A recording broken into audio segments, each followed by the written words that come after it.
Throughout the world, there are ancient traditions that identify the center of the head as being synonymous with the center of the earth, the center of the universe, and the very center of creation itself. It's been a while since I've made critical thinking videos on aliens, or the ancient astronauts, aliens theory, however you want to put it. So here we are again.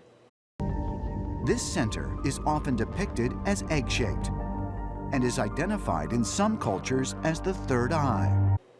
Often these things are depicted as an egg on its side, not upright, like they have in the one depiction of, I believe, the Buddha.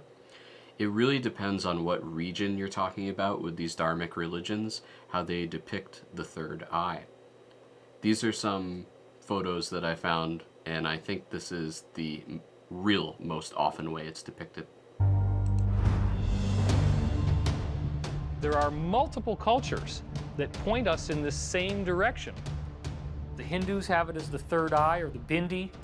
The Buddhists have the third eye on Buddha's forehead.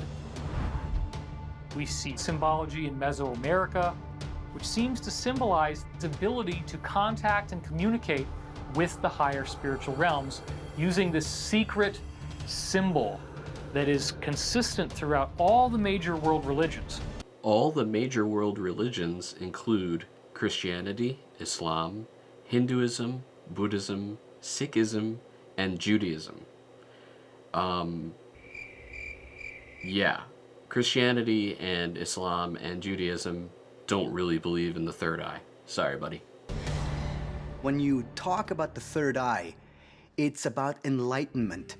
It's about this connection to the great unknown, or the force of the universe. We think that we are separated from the world, when in reality, we are all connected to every single object in the universe. And that inherently means that we are directly connected to every extraterrestrial being throughout the entire universe. Since von Daniken wrote the basis of this jargon during the times when the New Age was ripe, it's always thrown in. And pretty soon we'll even see remnants of Madame Blavatsky. Is it possible that the cosmic egg isn't only a symbol for the universe or how the universe was formed, but represents a connection that exists within each and every human to the cosmos? I would have to say no, because historically the egg represents birth or rebirth. So for example, in pagan religions it would be meant to show springtime has occurred, thus why we use it during Easter. And possibly to extraterrestrial beings that came to Earth in the distant past. Ancient astronaut theorists point out that while the third eye has historically been considered a metaphor, there is an egg-shaped structure within the brain that is critical in defining what it means to be human: the thalamus. I ask you to note that there are two parts to the thalamus, not just one. In fact, those two are either collectively called the thalamus or can be uncollectively called the thalamus. So much for the third eye, because shouldn't it be the third eyes if we're going to be talking about the thalamus? Shaped like two identical eggs, the thalamus lies at the center of the brain and is the hub responsible for relaying information from most of the sensory receptors. Scientists studying the effects of thalamic stimulation on comatose patients have recently suggested the thalamus might be the most important factor in human consciousness. The thalamus is like a relay station in the brain. So you have all the primary sensory information coming in, like information coming in your eyes, through your retina, and through your ears, and all these sensations. The first place they go after the primary sense organs is they get funneled to the thalamus. And then the thalamus sorts out this information and relays it to the various parts in the cortex that process that primary sensory information. If the thalamus is damaged, usually it will knock out consciousness. It's a very critical point where all the information comes to, and then it's distributed in the cortex. The thalamus is called the lamp, the open eye, even the third eye.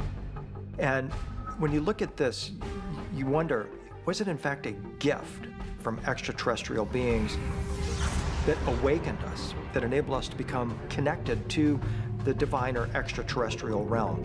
When he says extraterrestrial realm, that leads me to believe that they're talking about dimensions, and essentially they're substituting the idea of God for aliens here.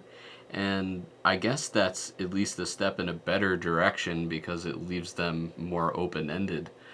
But yeah, I just thought that was kind of interesting. So I'm unsure how the aliens gave us such a thing, but I'm sure we're gonna find out.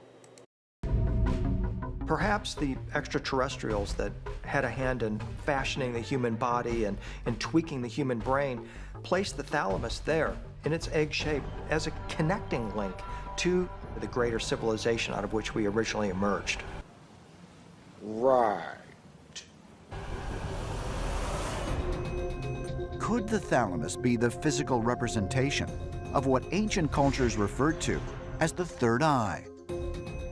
And if so, might this brain structure act as a connection to greater forces in the universe?